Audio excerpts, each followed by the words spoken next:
모압 지방에서 여호와께서 자기 백성을 돌보시사 그들에게 양식을 주셨다 함을 듣고 이에 두 며느리와 함께 일어나 모압 지방에서 돌아오려 하여 있던 곳에서 나오고 두 며느리도 그와 함께 하여 유다 땅으로 돌아오려고 길을 가다가 나오미가 두 며느리에게 이르되 너희는 각기 너희 어머니의 집으로 돌아가라. 너희가 죽은 자들과 나를 선대한 것 같이 여호와께서 너희를 선대하시기를 원하며 여호와께서 너희에게 허락하사 각기 남편의 집에서 위로를 받게 하시기를 원하노라 하고 그들에게 입맞춤에 그들이 소리를 높여 울며 나오미에게 이르되 아니니이다. 우리는 어머니와 함께 어머니의 백성에게로 돌아가겠나이다 하는지라. 나오미가 이르되 내 딸들아 돌아가라. 너희가 어찌 나와 함께 가려느냐. 내 태중에 너희의 남편들 아들들이 아직 있느냐. 내 딸들아 되돌아가라. 나는 늙었으니 남편을 두지 못할지라. 가령 내가 소망이 있다고 말한다든지 오늘 밤에 남편을 두어 아들을 낳는다 하더라도 너희가 어찌 그들이 자라기를 기다리겠으며 어찌 남편 없이 지내겠다고 결심하겠느냐. 내 딸들아 그렇지 아니하니라. 여호와의 손이 나를 치셨으므로 나는 너희로 말미암아 더욱 마음이 아프도다 하매 그들이 소리를 높여 다시 울더니 오르바는 그의 시어머니에게 입맞추되 룻은 그를 붙잡았더라. 나오미가 또 이르되 보라 내 동서는 그의 백성과 그의 신들에게로 돌아가나니 너도 너희 동서를 따라 돌아가라 하니 룻이 이르되 내게 어머니를 떠나며 어머니를 따르지 말고 돌아가라 강건하지 마옵소서. 어머니께서 가시는 곳에 나도 가고 어머니께서 머무시는 곳에서 나도 머물겠나이다. 어머니의 백성이 나의 백성이 되고 어머니의 하나님이 나의 하나님이 되시리니 어머니께서 죽으시는 곳에서 나도 죽고 거기 묻힐 것이라. 만일 내가 죽는 일 외에 어머니를 떠나면 여호와께서 내게 벌을 내리시고 더 내리시기를 원하나이다 하는지라. 나오미가 룻이 자기와 함께 가기로 굳게 결심함을 보고 그에게 말하기를 그치니라. 이에 그 두 사람이 베들레헴까지 갔더라. 베들레헴에 이를 때에 온 성읍이 그들로 말미암아 떠들며 이르기를 이가 나오미냐 하는지라. 나오미가 그들에게 이르되 나를 나오미라 부르지 말고 나를 마라라 부르라. 이는 전능자가 나를 심히 괴롭게 하셨음이니라. 내가 풍족하게 나갔더니 여호와께서 내게 비어 돌아오게 하셨느니라. 여호와께서 나를 징벌하셨고 전능자가 나를 괴롭게 하셨거늘 너희가 어찌 나를 나오미라 부르느냐 하니라. 나오미가 모압 지방에서 그의 며느리 모압 여인 룻과 함께 돌아왔는데 그들이 보리 추수 시작할 때에 베들레헴에 이르렀더라. 22절 말씀까지 보았습니다. 자, 우리가 룻기서를 같이 공부하면서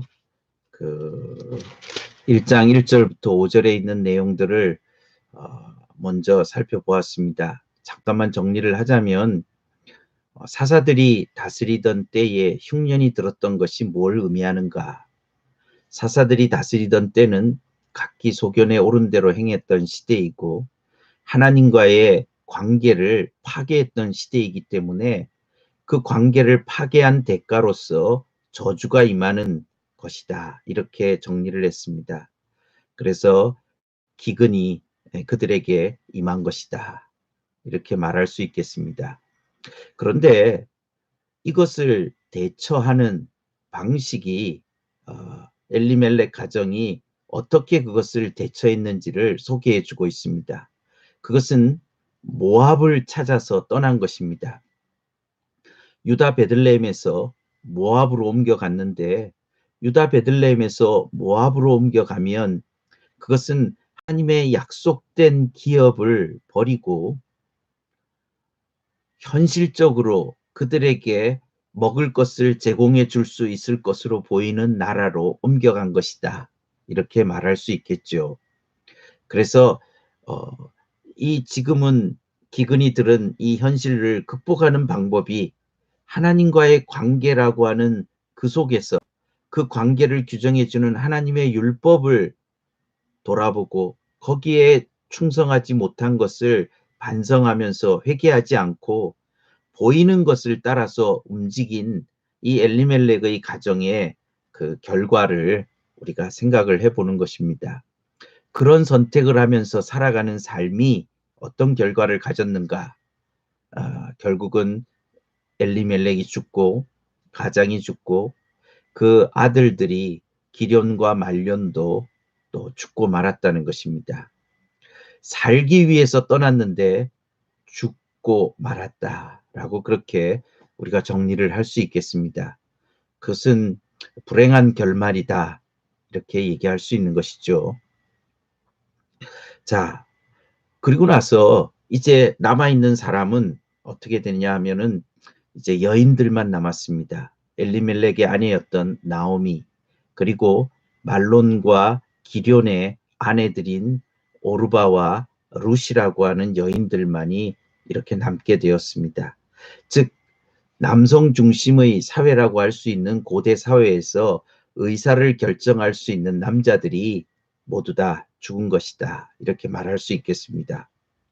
그랬을 때에 남자들이 있었을 때에는 자신의 의사를 결정할 수 없었던 이 여인들이 그러면 이 남자들이 잘 살아보겠다고 하면서 이 모압으로 와서 자신의 자녀들은 모압의 여자들과 결혼을 한 이런 상황 속에서 오히려 그들에게 기근보다도 더 큰 저주라고 할 수 있는 죽음이 찾아온 이 현실 속에 더더욱이나 죽음이라고 하는 것이 씨를 남기지 않았기 때문에 이제 그들의 가족의 내일이라고 하는 것이 완전히 단절이 돼버린 이런 현실 속에서 이 여인들은 이제 자기의 가정에 미친 이 어려움을 통해서 어떤 선택을 해 가는가 하는 것을 우리가 생각하면서 이 사건들을 읽게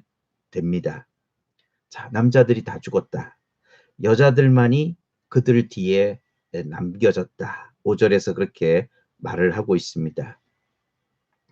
이때에 이 남겨진 이 여자들 그리고 거기에 그 주체가 되는 한 여인을 소개를 해주고 있습니다. 6절입니다. 그 여인이 여기 그 여인이라고 하는 것은 5절에도 그 여인은 두 아들과 남편의 뒤에 남았다 할 때 그 여인이 누구냐? 바로 거기에 그 나오미라고 이렇게 말을 할 수가 있겠습니다.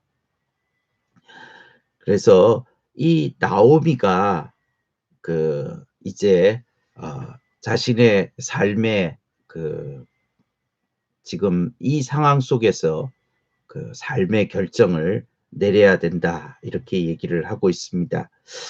자, 그런데 어떤 결정을 내렸냐 하면 그 여인이 6절에 보면 모압 지방에서 여호와께서 자기 백성을 돌보시사 그들에게 양식을 주셨다 함을 듣고 이에 두 며느리와 함께 일어나 모압 지방에서 돌아오려 하여 있던 곳에서 나오고 두 며느리도 그와 함께하여 유대 땅으로 돌아오려고 길을 갔다. 이렇게 말씀하고 있습니다.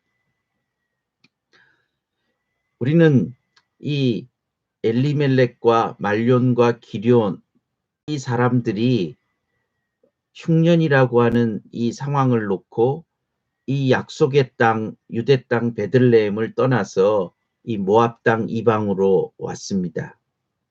모압 땅이라고 하는 것은 신명기 말씀 같은 데 보면 그 모압 사람들은 이스라엘 회중에 들어올 수도 없다.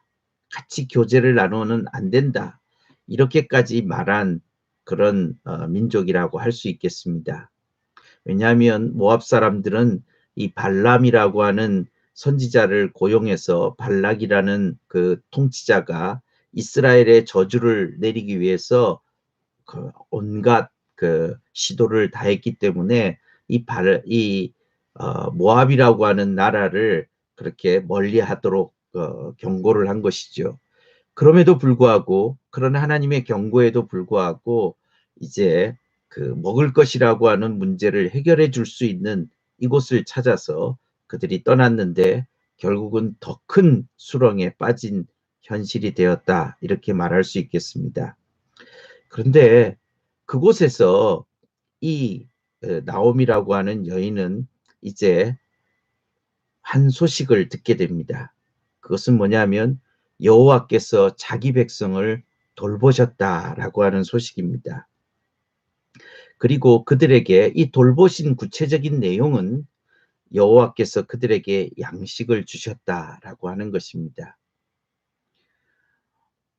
그러면 우리가 생각할 때에 이게 지금 언제적 이야기고 언제부터 그렇게 됐는지 우리가 잘 알 수는 없습니다.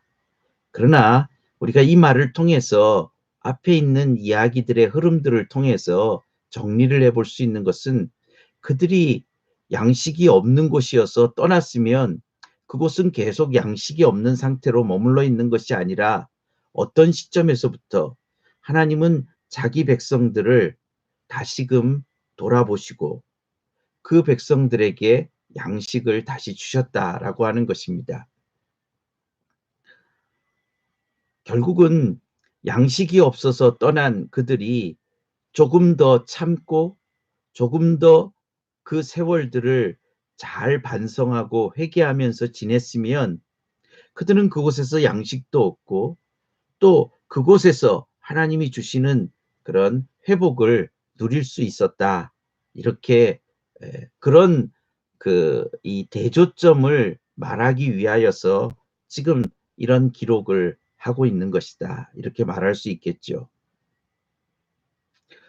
양식이 다시 있었으면 그들이 왜, 양식이 주어질 것이라고 생각했으면 왜 떠났겠습니까?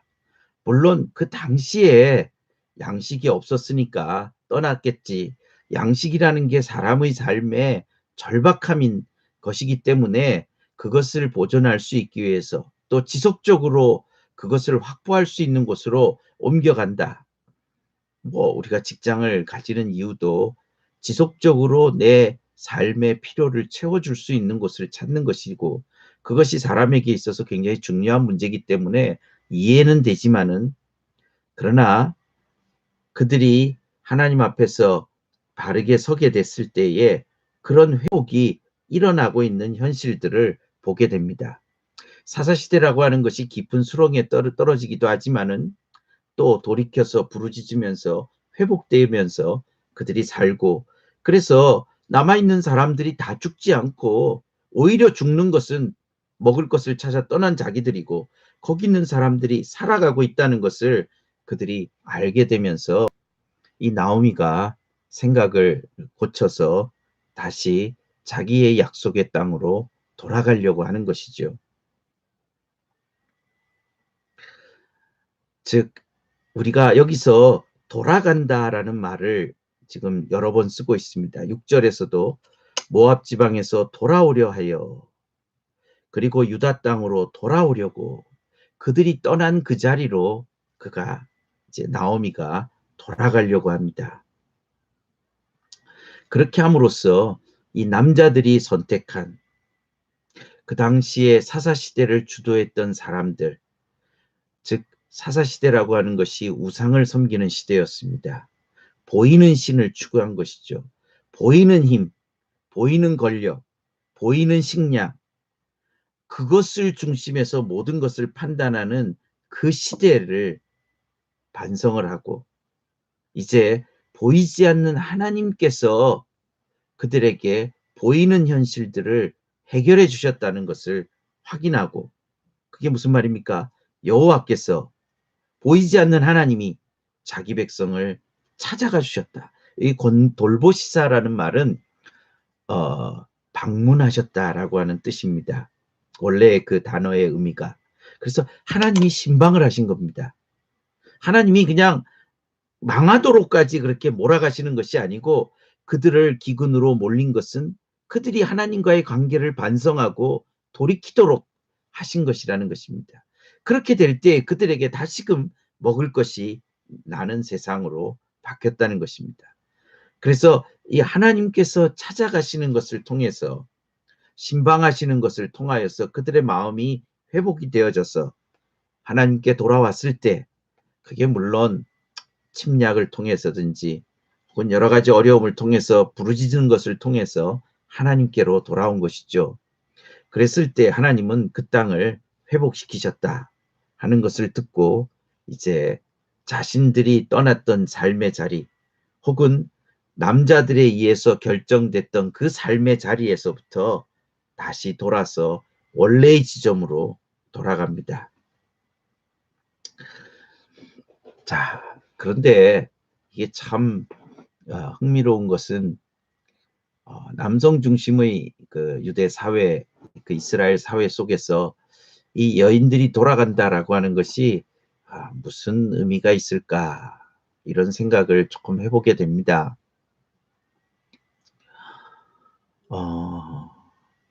우리가 나중에 성경을 통해서 알게 되는 것처럼 나오미가 갈 때에 이 자기의 두 자부를 너네는 너희 집으로 돌아가라.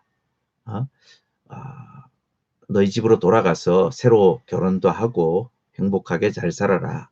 그동안 우리와 또 우리 죽은 아이들과 그 다음에 나에 대해서 잘해준 것에 대해서 참 고맙다. 그렇게 하나님께서 또 너희들에게도 앞으로의 삶에도 잘해주기를 빈다. 그게 8절입니다. 그 두 며느리에게 너희 어머니의 집으로 돌아가라. 너희가 죽은 자들과 나를 선대한 것 같이 여호와께서 너희를 선대하시기를 원하며. 그리고 9절에 여호와께서 너희에게 허락하사 각기 남편의 집에서 위로를 받게 하시기를 원한다. 새롭게 남편을 얻어서 잘 살기를 바란다. 지금 있는 남편이라고 한다면 남편의 집이 지금 이 나오미의 그 집을 말한다면 남편은 죽었기 때문에 이런 말이 의미가 없는 것이죠.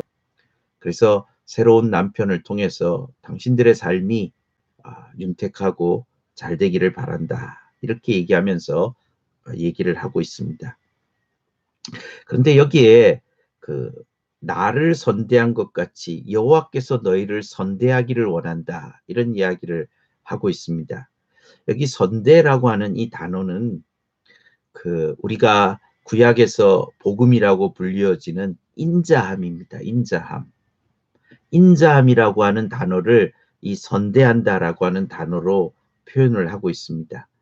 즉 네가 나에게 대해서 인자한 것을 베풀어 주었으니까 하나님도 너희에게 인자하게 베풀어 주기를 원한다. 구체적으로 무엇이냐? 남편을 잃었는데 내 남편들에게 너희가 성실하게 한 것처럼 이제 너도 새로운 남편을 얻는 것을 허락해 준다. 이렇게 얘기를 하는 것이죠. 그래서 이 선대라고 하는 것이 가지고 있는 등가적인 보상이라고 하는 것은 이제 그것이 사람과의 관계에서 호의를 베푼 것도 표현하는 단어인데 그것을 하나님께서 대갚아 주시기를 바란다. 그러면서 서로 이제 헤어지려고 했습니다. 그런데 이 두 자부가 거절을 하게 됩니다. 거절을 하면서 10절에 뭐라고 얘기하느냐 하면 우리는 어머니와 함께 어머니의 백성에게로 돌아가겠다. 이런 얘기를 합니다. 우리가 모압 여인이지만은 우리가 이스라엘 백성이 되겠습니다. 이렇게 얘기합니다. 이 말이 뭐를 말하느냐라고 했을 때에 우리가 그 오늘날과 같은 이런 민족 개념이 고대 사회에 있었겠느냐 하는 이런 여러 생각을 해보게 됩니다. 그래서 어떤 사람이 어떤 지역으로 옮겨가서 그 지역에 살면 그 지역 사람이 되는 것이 아닌가. 그렇게 쉽게 조금 우리가 접근해도 되지 않겠나. 그런 생각이 듭니다.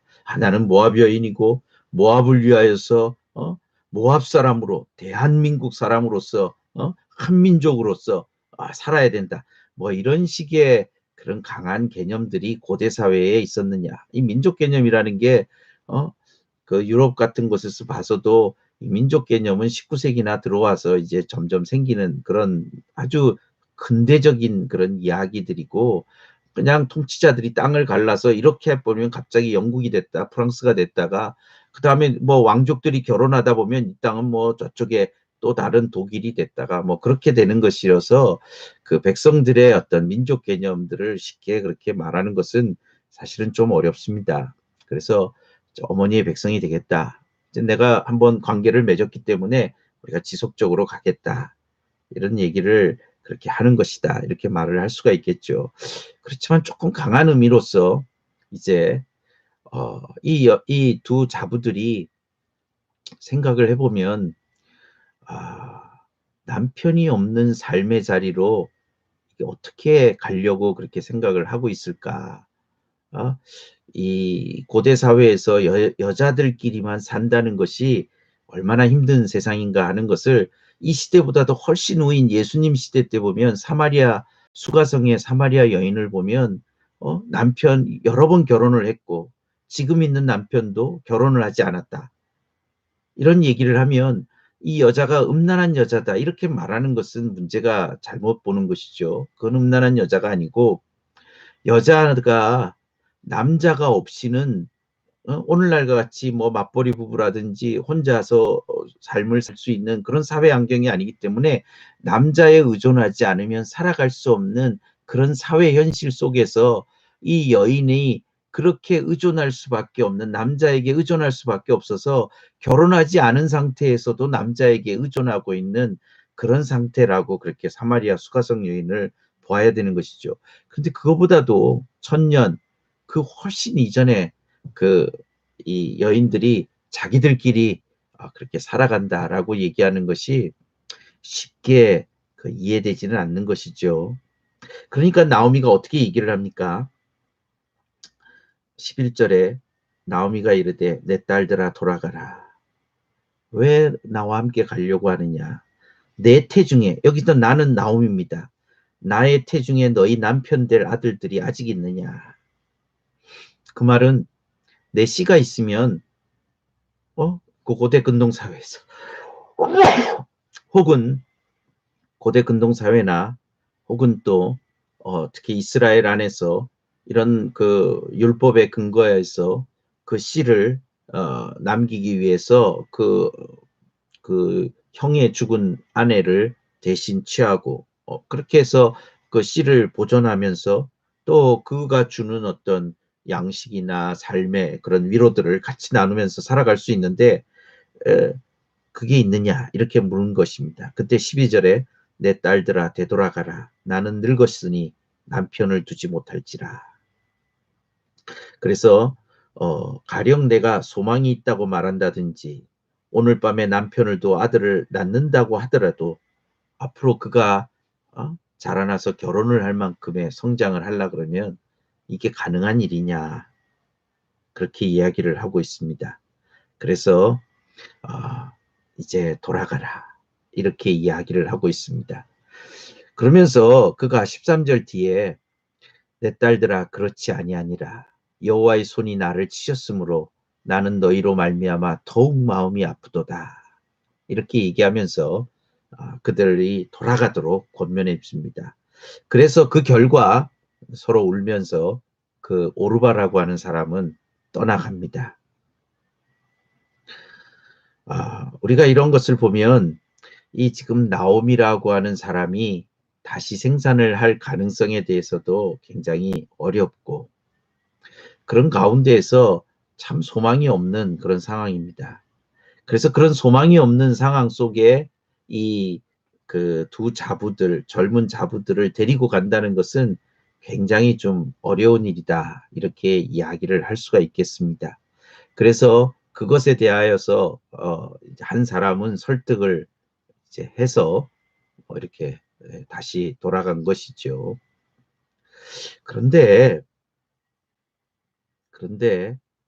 우리가 읽는 말씀에 보면 15절부터 보면 이 룻이라고 하는 여인은 이렇게 현실적으로 설득을 하는데도 불구하고 그 설득을 받아들이지 않습니다.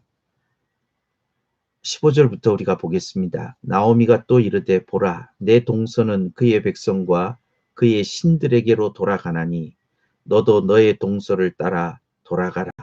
이렇게 얘기합니다.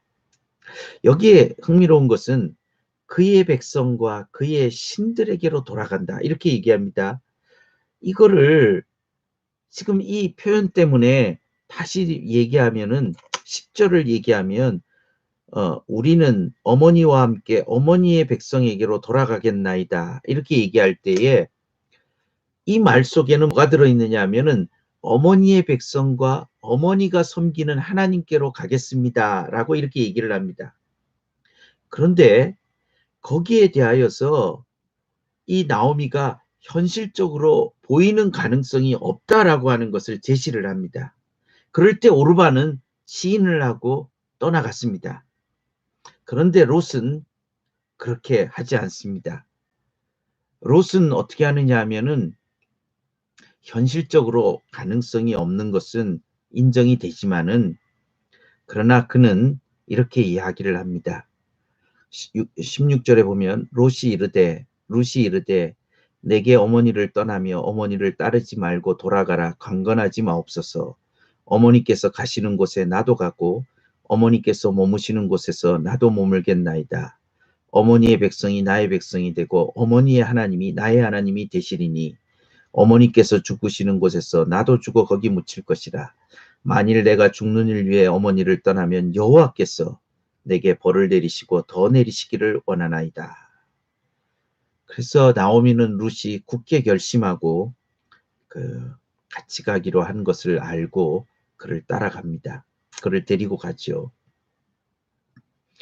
우리는 이 나오미가 두 자부를 보내는 이 과정을 통하여서 이 과정 가운데에서 오르바가 떠난 선택 혹은 또 반대로 룻이 이 나오미를 따르기로 한 이 선택의 배경 속에 우리가 알 수 있는 것은 뭐냐 하면은 자신의 이 모압의 백성과 모압의 신이 아니라 나오미의 백성과 백성을 선택하는 것은 나오미의 하나님을 선택하는 일과 연결이 되어져 있다라고 하는 것입니다. 그래서 이것을 통하여서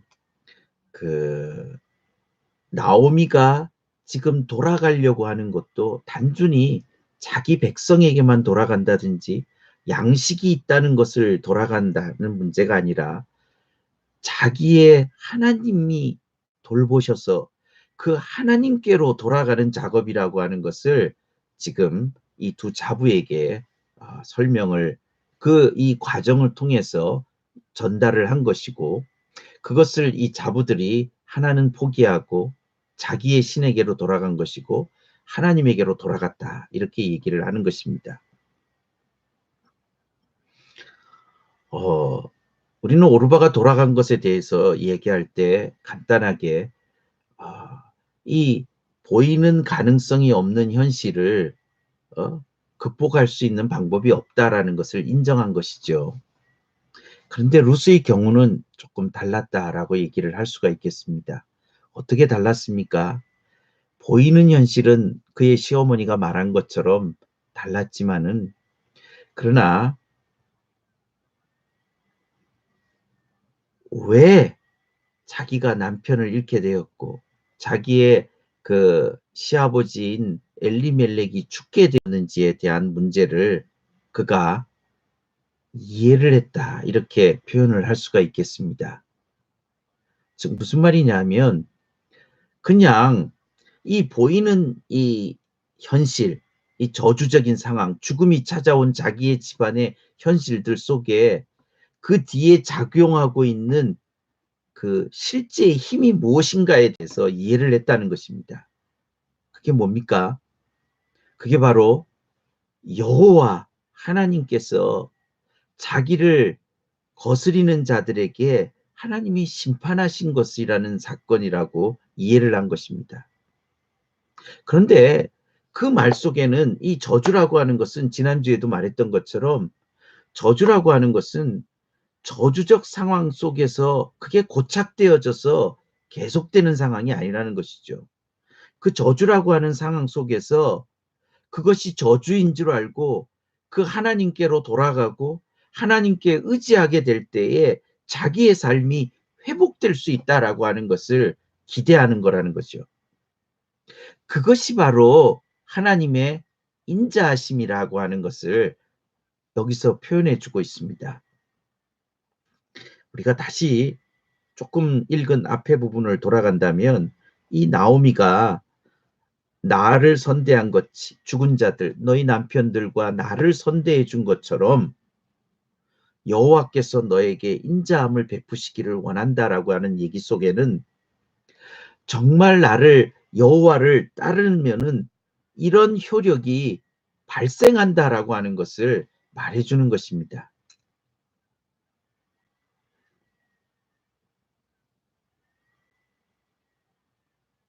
이런 말을 던진 거라는 것이죠.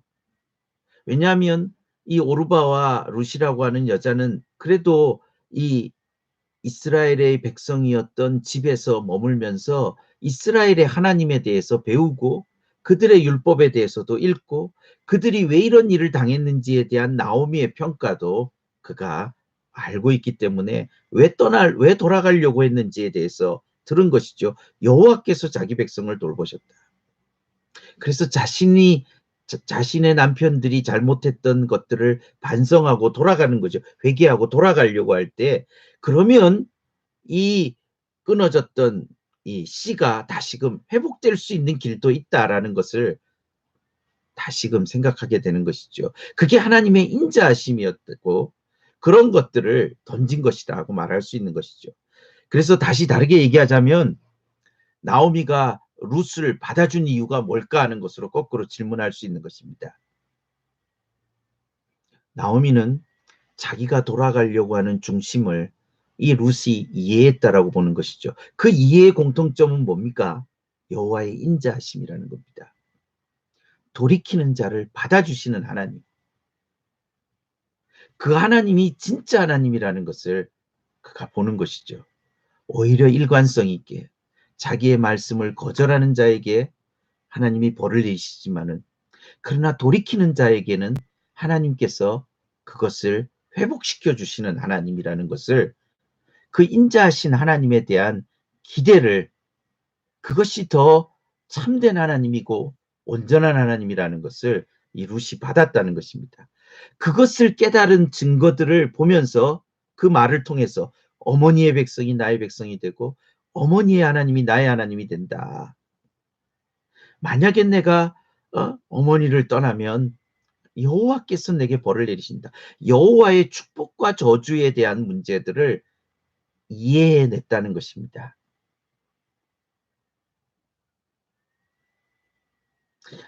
이 부분이 이해가 좀 잘 되었으면 좋겠습니다. 왜 룻이 어머니를 따라갔느냐. 그래서 우리가 이런 얘기를 할 때 효녀다. 참 죽은 과부인 자기도 과부지만 자기 어머니를 따르는 효심이다. 결과적으로는 그렇게도 말할 수 있겠죠. 그렇지만은 이 나오미가 돌아가려고 했던 의도 그것은 하나님의 인자하심에 기대는 것입니다. 그 표현을 자기 자부들에게 던진 겁니다. 그때 그것을 못 잡은 사람은 오르바였고 그것을 제대로 잡은 사람 하나님의 인자하심에 기대면 다시금 우리에게 씨가 있다라고 하는 그 말이 암시되어져 있다는 것입니다. 그래서 그 어머니의 하나님을 붙잡으면서 그가 룻이 그 하나님께로 이렇게 들어갔다. 하나님께로 돌아가는 길을 선택했다. 이렇게 이야기를 합니다. 그래서 여기 18절에 굳게 결심했다라고 하는 것이 무엇을 말하느냐라고 했을 때 그 굳게 결심하니라는 것은 이 어머니에게 미친 하나님의 치심 그 13절에 나오죠. 여호와의 손이 나를 치셨다. 하나님이 살아계신다는 것입니다.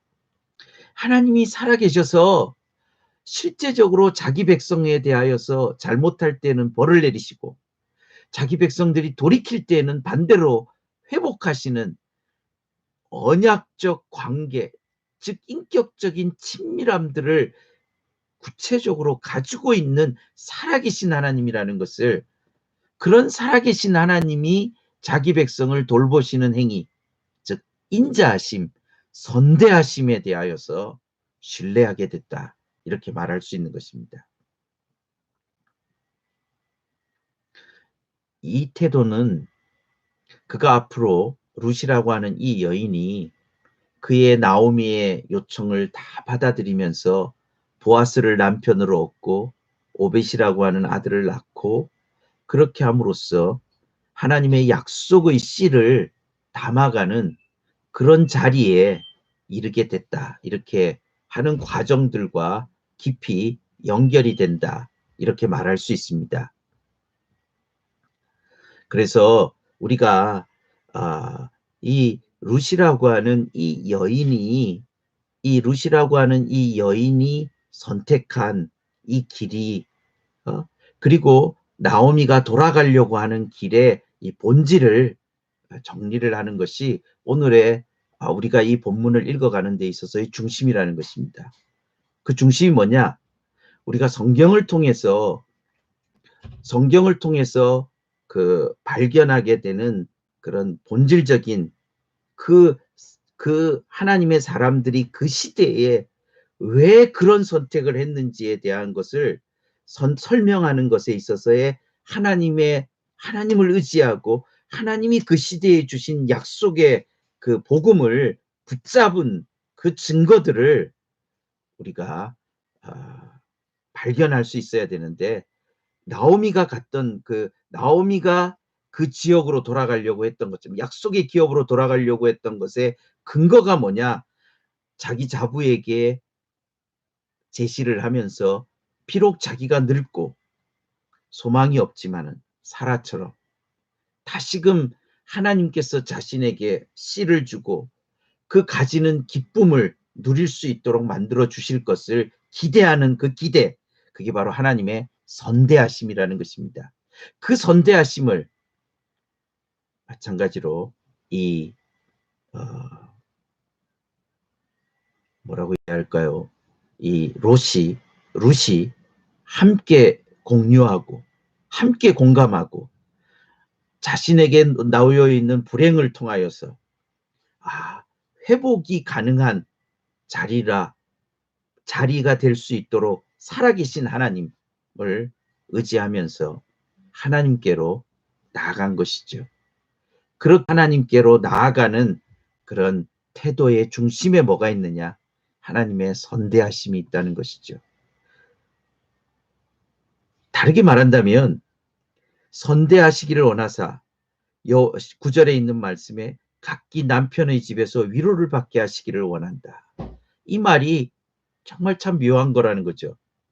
그러니까 남편의 집에서 위로를 받는다는 말이 모압에서만 가능한 얘기냐는 거예요. 여호와께서 선대하시는데 그것은 어디서든지 가능하지 않겠느냐는 거예요. 하나님의 인자하심이 있다면 그것을 역설적으로 말하는 거죠. 그러면 자부에게만 가능하겠어요? 나오미에게도 가능하다는 것을 자기의 말 속에 스스로가 담는 것이라는 거죠. 아니, 룻과 오르바만 선대를 했어요. 자기 집에, 자기 죽은 남편들에게. 자기도 엘리멜렉에게 성실하게 했잖아요. 발언권이 없는데 성실하게 따라서 여기까지 왔고, 그 많은 고생을 하면서 자기 남편이 죽고 그 아들들이 죽는 과정 속에서 그가 선대한 거 아니겠습니까?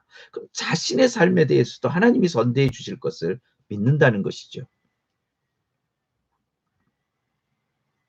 그래서 정리를 하면 그렇습니다.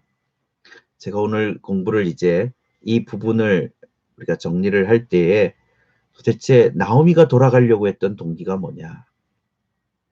왜 오르바는 떠났고 룻은 그 나오미를 따라서 가려고 했느냐? 그 동기의 중심에 어떤 것을 이야기할 수 있느냐? 우리의 본문에서 어떻게 찾을 수 있느냐? 그것은 선대라고 하는 이 인자하심이라고 하는 이 구약의 복음이라고 말할 수 있는 이 하나님의 이 자기와 관계를 맺은 백성에 대한 성실함이라고 표현되는 이 인자하심, 이 선대하심, 여기에 근거하는 이 여인들의 태도가 자신들의 회복의 길, 회개의 길을 가능하게 만들어주는 출발점이었다. 이렇게 정리를 할 수가 있겠습니다.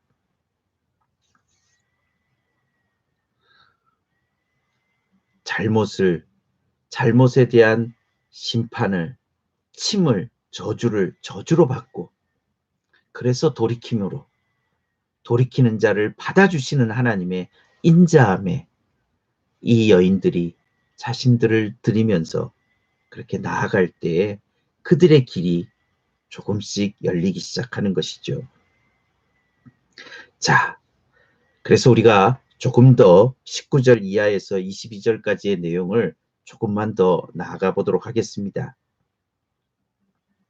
19절부터 22절까지는 이제 베들레헴으로 이 두 여인, 즉 나오미와 같은 하나님의 선대하심에 의존해서 나아간 이 자부 룻이 이제 베들레헴이라는 곳에 출발했던 장소에 다시 돌아오게 됩니다.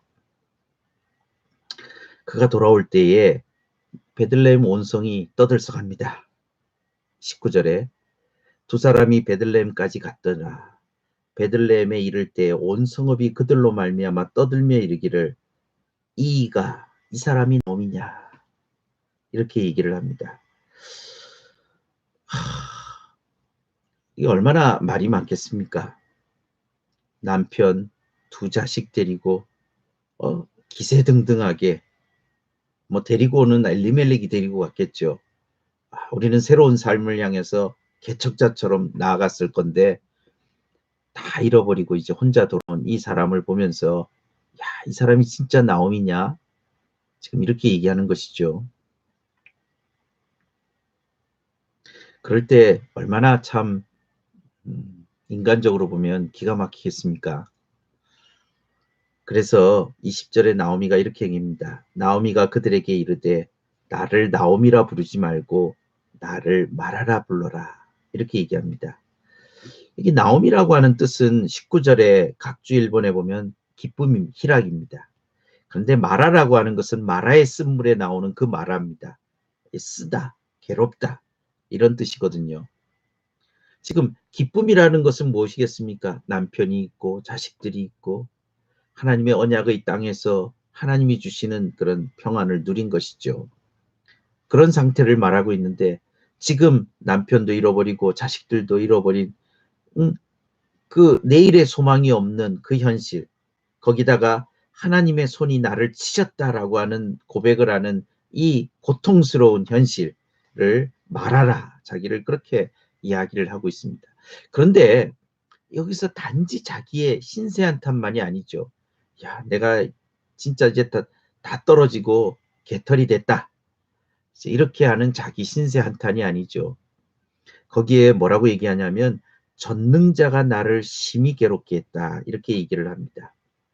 여기 전능자라고 하는 단어를 사용하고 있습니다. 이게 우리가 두 번째로 정리를 해야 되는 이 지금 나오미가 가지고 있는 태도를 정리할 수 있는 중요한 내용입니다. 좀 더 구체적으로 거기 얘기할 때 21절에 보면 내가 풍족하게 나갔더니, 풍족이라는 말이 뭘 말하느냐 하는 것에 대해서는 남편과 두 아들을 데리고 나갔더니 이제는 비어 돌아오게 했다. 아무도 없어졌다. 이렇게 얘기하는 것이죠. 거듭 그는 여호와께서 나를 징벌하셨고 전능자가 나를 괴롭게 하신 결과다, 이렇게 봅니다. 하나님이 하신 것으로서 평가를 하고 있습니다. 우리가 언약의 저주를 받았다, 벌을 받은 거다. 보십시오.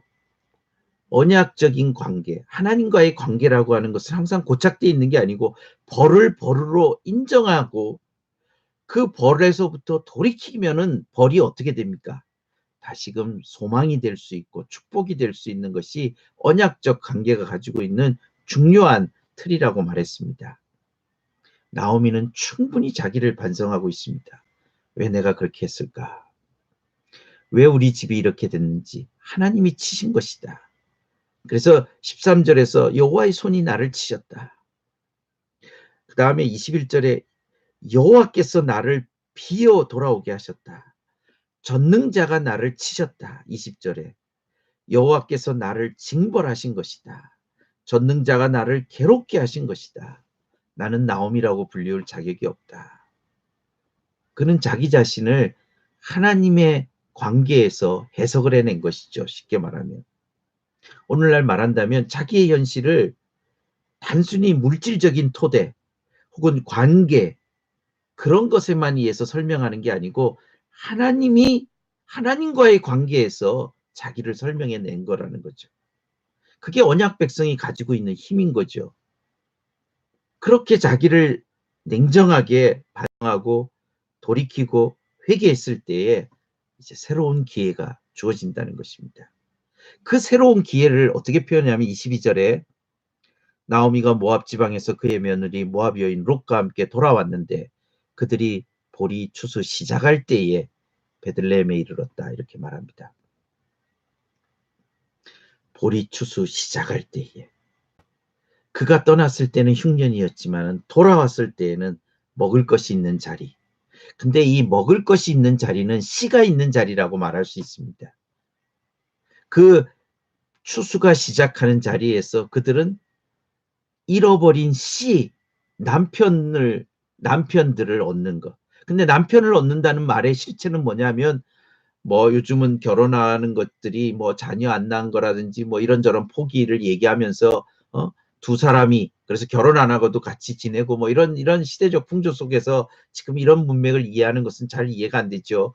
결혼에 있어서의 중심이 이 약속의 씨를 갖는 것이다라고 하는 문제에 있어서 씨가 없는 것은 자기의 소망이 떨어진 것으로 이렇게 보는 그런 저주로 보는 이런 시대 속에서 여기에 그 추수 때라고 하는 말들이 가지고 있는 또 다른 함의는 이 추수터가 씨가 있는 자리로 남편을 얻는 자리로 변화되는 것을 우리는 룻기서를 통해서 이제 보게 되는 거죠.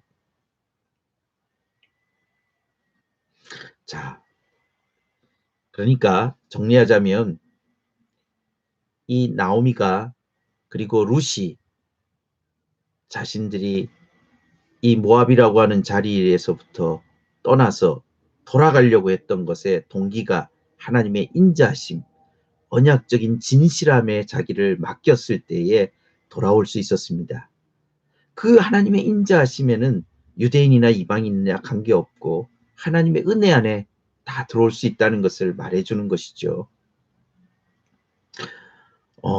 실제적으로 잠깐만 한 가지만 이야기하면 그 여호수아서 2장에 보면 기생 라합이 있습니다.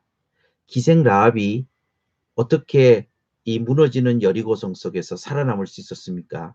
그것은 두 정탐꾼을 살려둔 것인데 그 두 정탐꾼을 살려줄 때에 그때 그 여인이 했던 이야기는 여러분 여호수아서 2장을 잠깐 보면 이렇게 설명을 하고 있습니다. 여호수아서 2장을 보시면 뭐라고 되어 있느냐 하면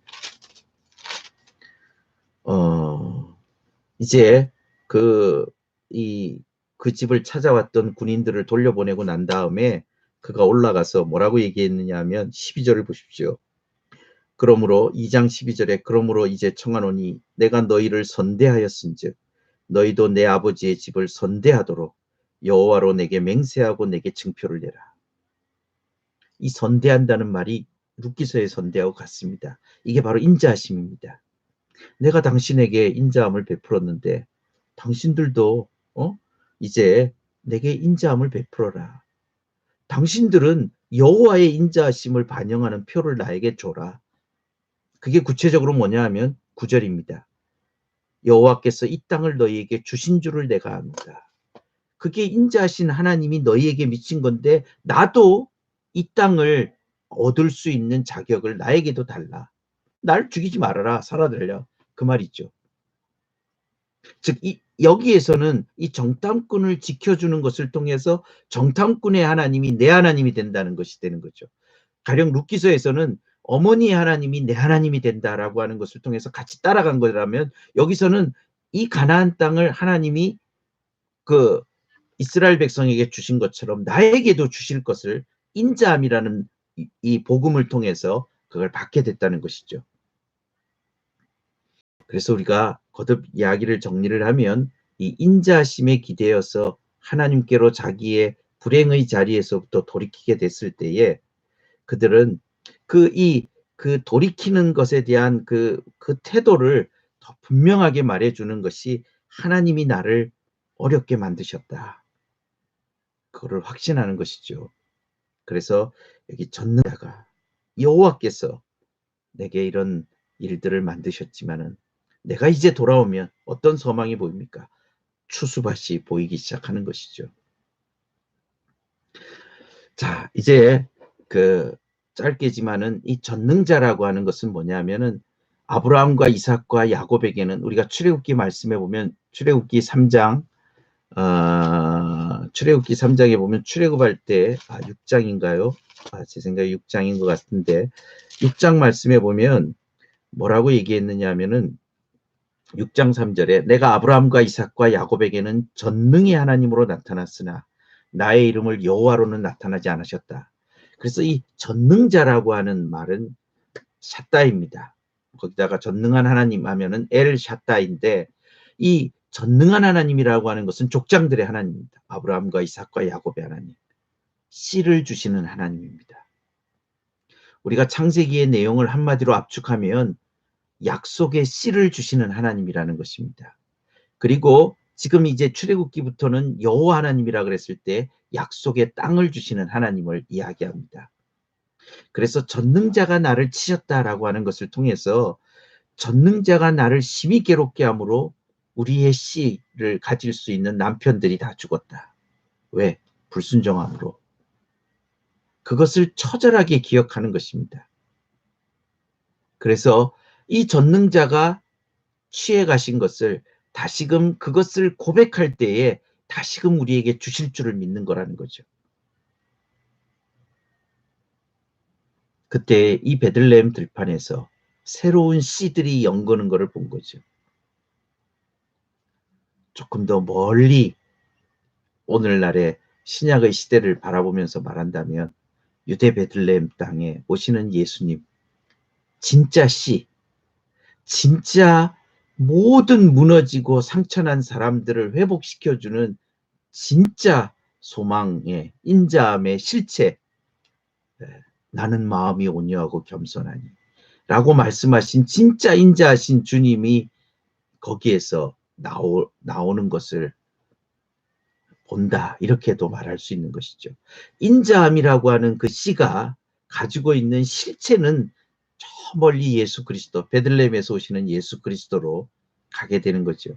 사실은 이 룻기서의 마지막에 다윗의 조상인 오벳을 통하여서 진짜 오벳이라는 이름이 섬기는 자라는 뜻인데 진짜 섬기시는 예수님, 인자가 온 것은 섬기러 오셨다라고 말하는 그 예수님으로 이렇게 프로젝션 하는 거죠. 이렇게 조망할 수 있는 그런 것들을 이야기하고 있기 때문에 우리가 여기서 이 베들레헴에서 다시 솟아나는 씨, 곡식, 남편, 자녀, 그리고 멀리 오는 진짜 씨인 그 진짜 소망을 우리가 본다는 것입니다. 그래서 이런 공부들을 이제 1장을 통하여서 정리를 할 때에 우리는 눈에 보이는 그런 결과물, 눈에 보이는 어떤 실제적인 회복이라고 하는 것들을 붙잡기 위해서 그런 결과물에 우리가 서기 위해서 우리가 정말 필요로 한 게 뭐냐? 보이지 않는 하나님의 말씀, 약속, 그 하나님 앞에서 서는 삶, 이것들이 우리를 정말, 그리고 자신의 부족에 대해서 진실하게 회개하는 것, 그런 모든 것들을 움직여주고 있는 하나님의 인자하심의 그 복음, 오늘날로 말하면 십자가와 부활의 그 복음에 우리의 삶을 의존할 때에 여기에서 소망이 솟아난다. 회복의 길이 시작된다. 이렇게 정리할 수 있겠습니다. 자, 그러면 이렇게 오늘 공부를 좀 정리를 해볼 수 있을 것 같습니다. 뭐 충분히 이해가 됐는지 모르겠습니다.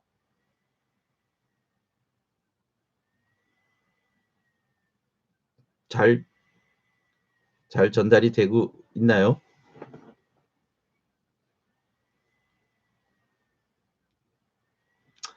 예, 잘 이렇게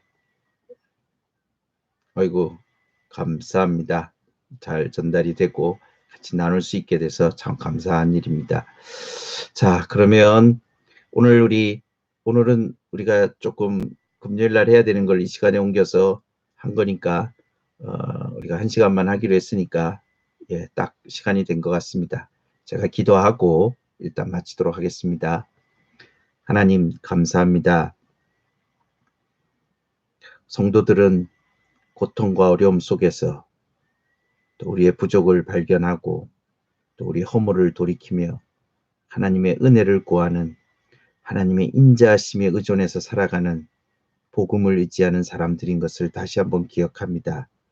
흔들리지 아니하고 견고히 서서 아프지만은 고백하며 굳게 서는 주의 백성들 되도록 도와주시기 원합니다.